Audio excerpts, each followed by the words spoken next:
என்ன தேவதேவி, நீ நினைத்தது நடந்ததா? வெற்றி எவர் பக்கம்? தேவி, இந்த ஆசிரமத்திற்குள் நுழையும் வரை நான் அகந்தையோடுதான் இருந்தேன். ஆனால் இந்த மகானோடு பழக பழக என் ஆணவத்தை எல்லாம் அவர் காலடியில் கொட்டிவிட்டு இப்போது நான் அவருக்கு அடிமையாகிவிட்டேன். சரி, உனக்கு ஒரு அன்னையும் சகோதரியும் இருக்கிறார்கள் என்பதையே மறந்து விடாது. ஒரு முறை வீட்டிற்கு வந்து அம்மாவிடம் இந்த நற்செய்தியை சொல்லிவிட்டு வா. ஐயோ, அவர் என்னை விட்டு பிரிந்திருப்பதும் கடினம், நான் அவரை பிரிவதும் சிரமம். அது சரிதான். உன்னை பிரிந்து வேதனைப்படும் தாயின் மனம் மகிழ்ச்சி அடைய வேண்டாமா? ஒரு முறை வந்துவிட்டு போ. சரி, இப்போது நீ புறப்படு. அவரிடம் உத்தரவு கேட்டுக்கொண்டு பிறகு நான் வருகிறேன். வராமல் இருந்து விட மாட்டாயே? கட்டாயம் வருகிறேன். புறப்படு.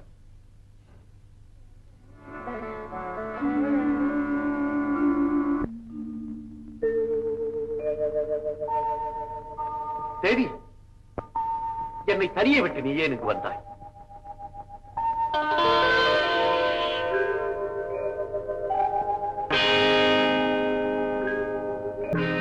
சுவாமி, என்ன இது? எழுந்திருங்கள். தேவதேவி, உன்னால் நான் உலகையே மறந்தேன். என்னுள் நீ இடம் பெற்று விட்டாய். உன்னை அந்த மாய கண்ணனாகவே காண்கிறேன். இனி ஒரு கணமும் என்னை விட்டு பிரிந்து விடாதே. உங்கள் உயிருக்குள் என் உயிர் அடைக்கலமாகிவிட்டது. இனி அதை பிரிக்கவே முடியாது. ஆனால் ஒரு முறை என் தாயையும் தமக்கையும் பார்த்து வர உத்தரவு தர வேண்டும். கூடாது, கூடவே கூடாது. நீ இல்லை என்றால் நான் இல்லை. மாட்டேன். நானும் உங்களை விட்டு பிரியவே மாட்டேன்.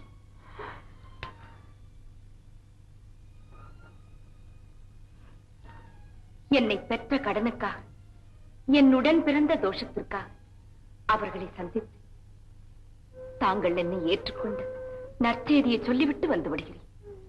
மறுப்பின்றி அனுமதி தாருங்கள். போகிறாயா? ஒரே ஒரு பொழுது. சீக்கிரம் வந்து விட வேண்டும். ஆகட்டும். அங்கேயே தங்கிவிடக் கூடாது.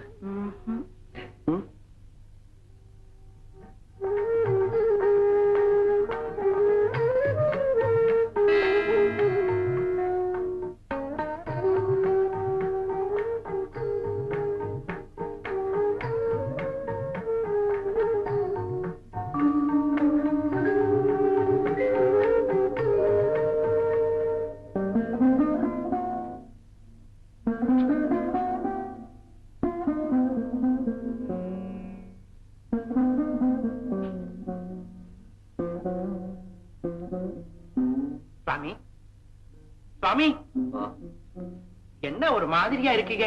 ரங்கா, தேவதேவி தன் இல்லத்திற்கு சென்று விட்டாள். அப்பா, போயிட்டாளா? கவலை விட்டுது. இனிமே நாம நிம்மதியா இருக்கலாம். இல்லை, அவள் இல்லாத இடத்தில் எனக்கு நிம்மதியே இல்லை. ஏன்? நான் இருக்கனே.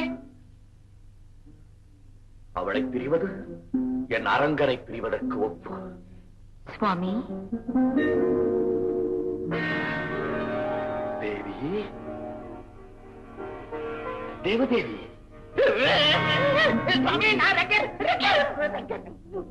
நீயா? சுவாமி, இது என்ன? நீங்க அந்த தேவதேவிக்கே அடிமை ஆயிட்டீங்க போல இருக்கு. எல்லாம் அவன் செயல். என்னுள்ள இருந்து அவன் ஆட்டி வைக்கிறான். அவன் ஆணைப்படி நான் ஆடுகிறேன். இந்த ஆட்டம் ஒண்ணு எனக்கு பிடிக்கலையே. பேசாம அந்த பொண்ணை நீங்க மறந்துடுங்க சுவாமி. முடியாத காரியம். ரங்கா, நீ இங்கே இரு. நான் தேவதேவியின் வீட்டுக்கு சென்று அவளை அழைத்து வருகிறேன். சுவாமி, சுவாமி, நான் சொல்றதை கொஞ்சம் கேளுங்க. இப்பவே ஊருக்குள்ளே நம்ம பத்தி ஒரு மாதிரியா பேசிக்கிறாங்க. நீங்க வேற அந்த பெண்ணு வீட்டுக்கு போயிட்டு வந்துட்டீங்க.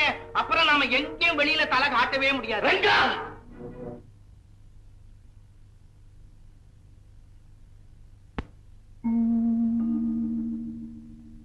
தேவி, தேவதேவி.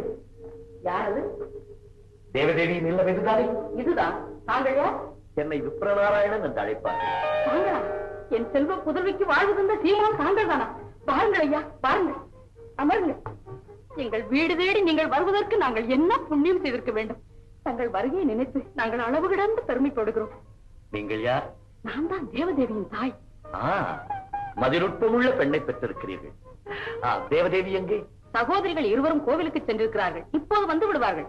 வேண்டுமென்றால் அழைத்து வர சொல்லட்டுமா? செங்கமலம், அம்மா. வேண்டாம் வேண்டாம், தேவதேவி வருவரை நான் இங்கேயே காத்திருக்கிறேன். ஆஹா, எத்தனை பெரிய மனிதர் நீங்கள்! என் பெண்ணுக்காக காத்திருக்கிறேன் என்று சொல்வதை கேட்பதே எனக்கு வேதனையாக இருக்கிறது. நீங்கள் நினைப்பதை போல் நான் ஒன்றும் அத்தனை பெரிய மனிதன் அல்ல, சாதாரணமானவன். நிறைகுடம் தழும்புமா?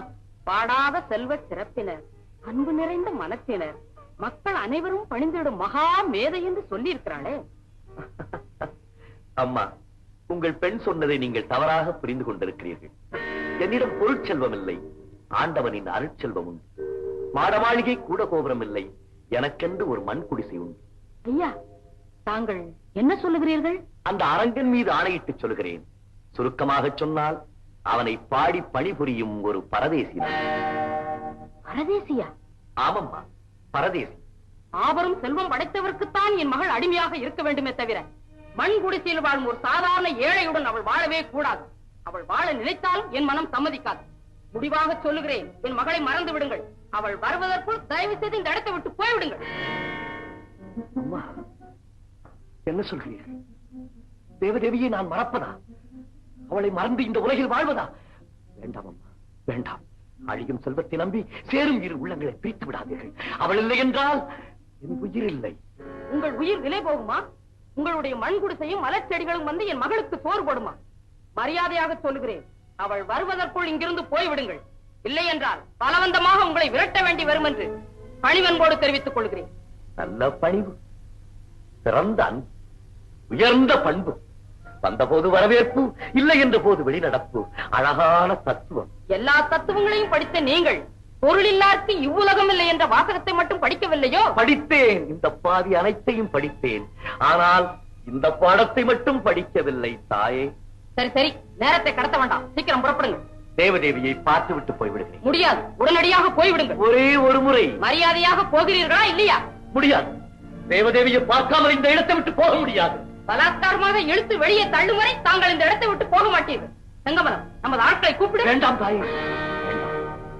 அந்த அளவுக்கு விவேகத்தை நான் இழந்து விடவில்லை. போகிறேன். ஆனால் ஒரு சந்தேகம். என்ன? நீ தேவதேவியின் தாய்தானே? இல்லை. பணப்பேய்.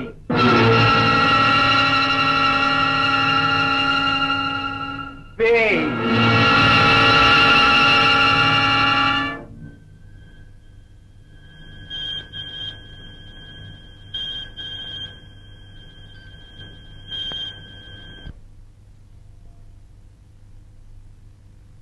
அம்மா, எனக்கும் என் சுவாமிக்கும் நிம்மதியான வாழ்வு தர வேண்டும் என்று இன்று இறைவன் சன்னிதானத்தில் நன்றாக பிரார்த்தனை செய்துவிட்டு வந்தேன்.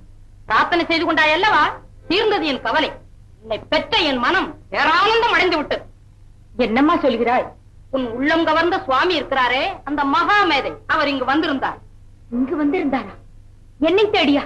எங்கே அவர்? இப்போது எங்கிருக்கிறார்? வந்த வழியே திரும்பி சென்று விட்டார். பாடாத செல்வத்தினர் என்று நீ கூறினாயே, அவை அனைத்தும் பொய் என்று நான் புரிந்து கொண்டேன். என் குணத்தை அவர் புரிந்து கொண்டார், போய்விட்டார். அம்மா, அவர் மனம் நோகும்படி ஏதாவது பேசிவிட்டாயா? ஒன்றும் பேசவில்லை. ஆட்களை கொண்டு விரட்ட நேரிடும் என்று சொன்னேன், புரிந்து கொண்டார். ஐயோ ஆண்டவனே, இது என்ன சோதனை! விலையற்ற செல்வத்தையே பெரிதாக நினைத்து பெற்ற ஞானியை அவமதித்து விட்டார். அழிந்து போகும் பொருள் செல்வத்தையே மனதில் வைத்து அழியாத அருள் செல்வத்தை அலட்சியப்படுத்தி விட்டார். அம்மா, அவர் இல்லை என்றால் நான் இல்லை. அவர் இல்லாத இடத்தில் எனக்கு வாழ்வே இல்லை. தேவதேவி, பெற்ற தாயிடம் பேச வேண்டிய பேசா இது? இன்று முதல் நீ பெற்ற மகள் இறந்து விட்டாள் என்று எண்ணிக்கொள். நான் வருகிறேன். எங்கு போகிறாய்? பைத்தியக்காரி, உன் தாயின் உயிர் இந்த உலகில் இருக்கும் வரை ஒரு ஏழைக்கு நீ வாழ்க்கப்படவே முடியாது. அம்மா, பெருமானே, ஒரு பெண்ணிடம் அவமானப்பட வேண்டும் என்றே என்னை படைத்தாயா? ஐயனே, பெண் துணை வேண்டும் என்று நான் உன்னிடம் கேட்டேனா? கட்டளை என்று வந்ததால் தானே அவளை நான் ஏற்றுக்கொண்டேன். உன் திருநாமத்தையே சொன்னதால் தானே அவளுக்கு நான் அடிமையானேன். அதற்கு இவ்வளவு பெரிய தண்டனையா? உன் அருளிலிருந்து என்ன பலம்? பொருள் இல்லாத காரணத்தால் போ வெளியே என்று விரட்டினாளே, அந்த சுடுசொல் உன் செவியில் விழவில்லையா? இப்படி ஒரு சம்பவம் நடந்த பிறகு நான் உயிரோடு இருப்பதை விட இறப்பதே மேலல்லவா? நான் இறப்பதே மேலல்லவா? சுவாமி, தேவதேவியுடன் திப்பரி நாராயணன் வாழ நினைத்தது ஒரு குற்றமா? அதற்காக உங்கள் தொண்டனை இந்த அளவுக்கு அவமானப்படுத்துவதா? அடே அப்பா, உங்கள் கல்லான மனத்தை சொல்லால் வர்ணிக்கவே முடியாது. தன்னந்தனியே வாழ்ந்தவன் ஒரு பெண்ணை கண்டதுமே என்னை மறந்து விட்டானே. அந்த பெண்ணும் உங்கள் பேரை சொல்லித்தானே அவனை மயக்கினாள். அனைத்தும் நீங்களாடும் நாடகம் தானே. அந்த நாடகத்திலே சுவையான கட்டம் இனித்தான் நடக்கப் போகிறது. அதையும் பார்.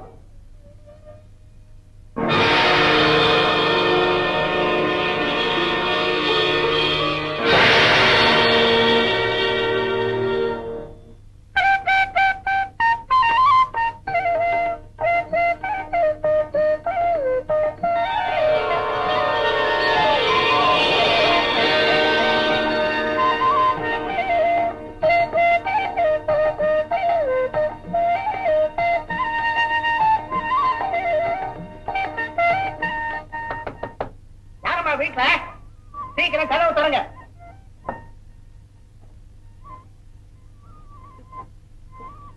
யாரையா நீங்கள்? நானா? அடியே இந்த பிப்பல நாராயணர் இருக்காரு, அவருடைய பணியாள். என் பேரு ரங்கன். அவர் வந்து போய்விட்டார். இல்லை, வேற எங்காவது போய் தேடுங்க. ஆமா ஆமா, போகாதீங்க, இருங்க. இப்ப நான் அவரை தேடிட்டு வரல. வேற என்ன? பாருங்க,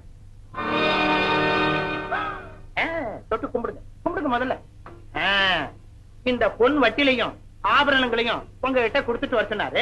உங்களுக்கு வேண்டாம் தான் நான் போறேன். ஐயா ஐயா இருங்க, இதெல்லாம் உண்மைதானா? என்ன பொய்யா? முதல்ல இதை நீங்க வச்சுக்கீங்க, இன்னும் என்னென்ன வருதோ அதையும் வாங்கிக்கீங்க. நான் வரேன். ஐயா, வீட்டிற்கு வந்து ஒன்றும் சாப்பிடாமல் போகிறீர்களே, உள்ளே வாருங்கள். நான் சாப்பிடணுமா? பாருங்கள் ஐயா. இந்த உபச்சாரங்கள் எல்லாம் அவரோட இருக்கட்டும். அவர் இப்போ எங்க இருக்கிறார்? அதோ தெரியுதே மண்டபம், அதுல உட்கார்ந்துகிட்டு பாவம் தேம்பி தேம்பி அழுதுகிட்டே இருக்காரு. செங்கமலம், இந்த பத்திரம் நீ வீட்டை பார்த்துக்கொள். இந்த ரங்கன் வந்து போன விஷயத்தை தேவதேவிடம் சொல்லிவிடாத. இதோ வந்து விடுகிறேன். சரிம்மா.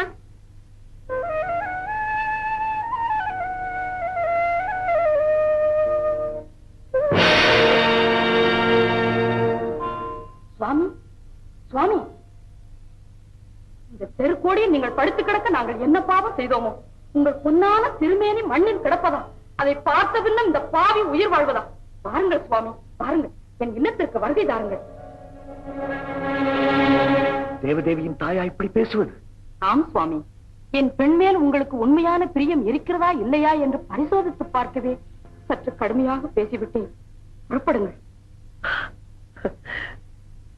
நான் காண்பது கனவல்லவே? நிச்சயமாக நினைவுதான். பாருங்கள், வந்து என் இல்லத்திற்கு சிறப்பு தாருங்கள்.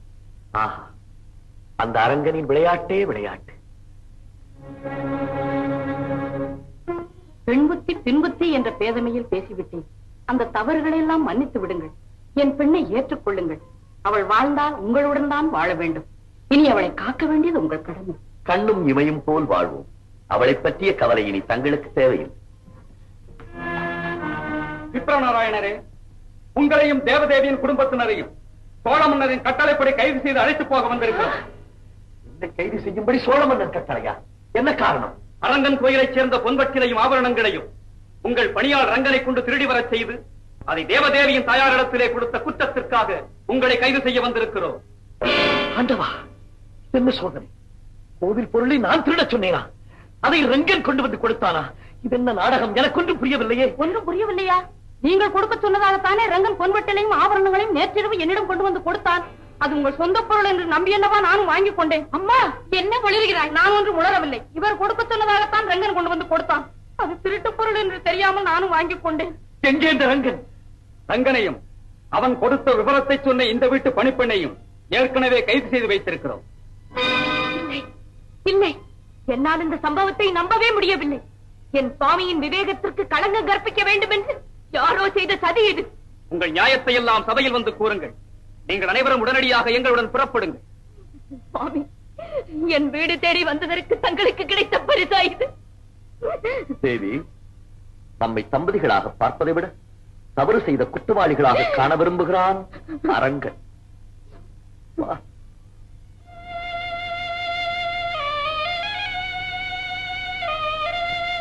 விப்ரநாராயணரே, இந்த களவை பற்றி முடிவாக தாங்கள் என்ன கூறப் போகிறீர்கள்? மன்னா, பொன்வெட்டிலை கருப்பொருளாக கொண்டு விண்ணையும் மண்ணையும் அளந்த பெருமான் என்னை வைத்து விளையாடுகிறான். ரெங்கனோ களவு செய்யவில்லை என்கிறான். பணிப்பெண்ணோ ரெங்கன்தான் கொண்டு வந்து கொடுத்தான் என்கிறாள். அனைத்தையும் பார்த்துக் கொண்டு என்னை காக்கும் அரங்கனோ திருவரங்கத்தில் அயர்ந்து உறங்கிக் கொண்டிருக்கிறான். இவற்றுக்கிடையே மறுத்து பேசி நான் நிரபராதி என்று சொல்லும் மறுகதை எனக்கேது. தேவதேவியின் வீட்டிற்கு சென்று நான் இப்படி திருட்டு பட்டத்தை சுமக்க வேண்டும் என்ற அந்த திருமால் ஒரு திட்டம் தீட்டியிருந்தால் அதிலிருந்து தப்பும் திறமை இந்த எளியவனுக்கு ஏது. விளையாட்டை விபரீதமாக்கி பார்ப்பதே அவனுக்கு ஒரு விளையாட்டு. வேந்தே, மாளும் உடல் மீளப்போவதில்லை. ஆனால் மாலவன் கோவில் பொருளை திருடியவன் என்று மற்றவர் கூறும் நிலைக்கு அந்த மாயவன் என்னை ஆளாக்கி விட்டானே. அதை நினைக்கும் போதுதான் என்னால் ஆள முடியும். மன்னா, குற்றத்தை நான் செய்யவில்லை. இருப்பினும் கொடுக்கும் தண்டனையை ஏற்றுக்கொள்ள தயாராயிருக்கிறேன். ஆண்டவனுக்கு தொண்டு செய்யும் அடியவருக்கு தண்டனை கொடுக்க வேண்டும் என்ற விருப்பம் நமக்கில்லை. ஆனால் சுமத்தப்பட்டிருக்கும் குற்றமோ மன்னித்து அனுப்பக்கூடிய அளவில் இல்லை. இது சங்கடமான நிலை. இருப்பினும் என் கடமையை நான் செய்து விடுகிறேன். கோவில் பொருளை களவாடுவது, நாட்டை காட்டிக் கொடுப்பது, பெண்களின் கற்பை சூறையாடுவது, இவை அனைத்தும் மகா பாதகங்கள் என சான்றோர்கள் வரையறுத்திருப்பதால் அரங்கன் கோவில் பொருள் காணாமல் போனதற்கு காரணமாயிருந்த விப்ர நாராயணருக்கு நீதியின் பேரால் மரண தண்டனை விதிக்கிறேன்.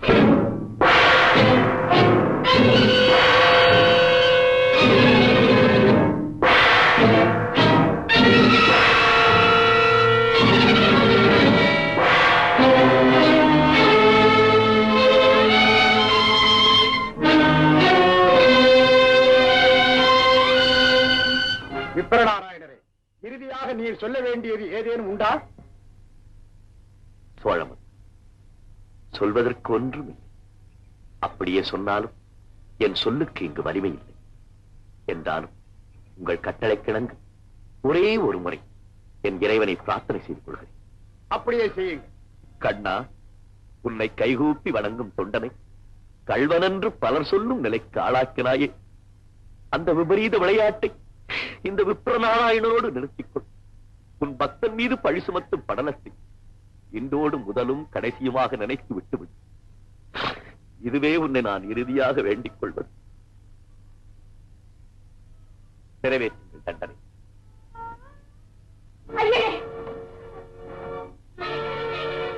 என் சுவாமி கள்வன் இல்லை.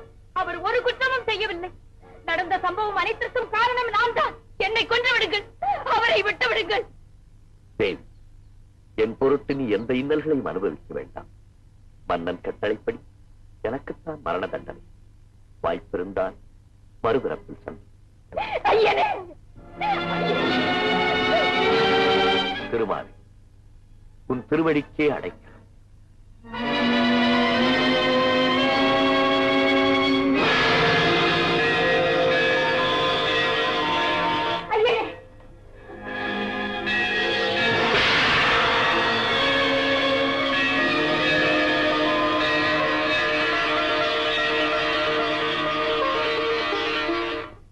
நாராயணா, ஒருவனாக தனியே இருந்த உனக்கு உலகின் அனுபவங்கள் தெரிய வேண்டும் என்பதற்காக நாமே ரங்கனாக வந்து தேவதேவியின் தாயாரிடத்தில் பொன்வெட்டிலையும் ஆவரணங்களையும் கொடுத்து இந்த நாடகம் ஆடினோம். நீ நிரபராதி, தவறு எதுவும் செய்யவில்லை. இனி நீயும் தேவதேவியும் இப்பூவுலகில் நீண்ட நாள் வாழ்ந்து எமக்கும் எமது தொண்டர்களுக்கும் சேவை செய்து தொண்டர் அடிப்படை ஆழ்வார் என்ற திருநாமத்தோடு புகழ்பெற்று வாழ்வாயாக. கண்ணா, ஆயினும் இனிய கருணையோடு என்னை காத்து வளர்த்த மணிவண்ணா, பலரறிய என்னை கள்வனாக்கி பின் எனக்கு காட்சி தர வேண்டும் என்று காத்திருந்தாயா? சேவித்தேன் உன் திருவடியை சிறந்தாய். பாவியே அமுதே, எனக்கு அருள் செய்த இறைவா, பாவியேன் உன்னையெல்லால் பற்றுமிட வேறுண்டோ? பெருமாளே, உந்தன் பெருமையே பெருமை, உந்தன் பெருமையே பெருமை.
பக்த கோடிகளே, இறைவனுக்கு சேவை செய்து பெரும் பெயர் பெற்றார் தொண்டரடிப்புலியாழ்வார்.